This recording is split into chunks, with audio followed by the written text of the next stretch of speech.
daleko manje. Na Svetski dan zdravlja lekari ističu da su preventivni pregledi, čak i kada se dobro osjećamo, važni u očuvanju zdravlja. Po broju srčanih i moždanih udara, Srbija je druga u svetu. Uprkos tome, nerado odlazimo lekaru. Redovnom kontrolom pritiska i krvne slike, lekari tvrde da bi se broj srčanih bolesnika prepolovio. Sada sam u situaciji da moram da se javljam na preglede jer mi je baš ugroženo zdravlje. Sledi još jedna intervencija, operacija na srcu, bajpasa i moram da slušam lekara, nisam mnogo slušala. Svaki peti pacijent koji posjeti preventivni centar otkrije da ima visok pritisak ili povišen šećer. Iako su svi pregledi besplatni, interesovanje nije veliko. Odlazim kod lekara na kontrolu po potrebi. Naravno, kad osjetim da mi nešto treba, odem da prokontrolišem. Krvni pritisak možda jednom u mesec i po dana.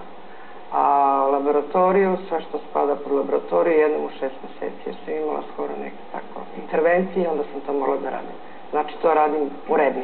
Zbog ubrzanog načina života i svakodnevnog stresa, radno aktivno stanovništvo je najugroženije.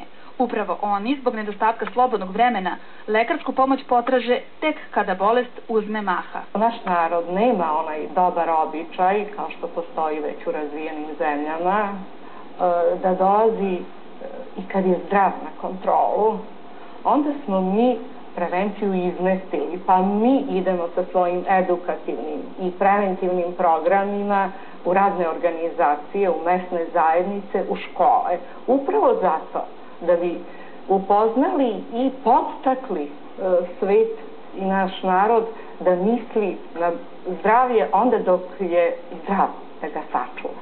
Pušenje, nedovoljna fizička aktivnost, ishrana i genetika glavni su faktori rizika za nastanak kardiovaskularnih i malignih oboljenja, upozoravaju stručnjaci. Kažu da su to bolesti 21. veka, od kojih podjednako bolevaju i muškarci i žene.